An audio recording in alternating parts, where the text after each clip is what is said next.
ఇదిగో నా జీవితం దేవానికంకితం, బ్రతుకైనా చావైనా నీ కోసమే.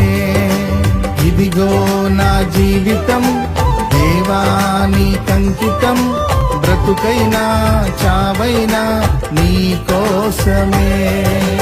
నాకున్నది నీ ఒక్కడివే, నే బ్రతికేందుకు నీ ప్రేమ చాలయ్యా. ఆరాధింతును నా పూర్ణ హృదయముతో, నిన్ను గణపరతును నా జీవితాంతము. యేసయ్యా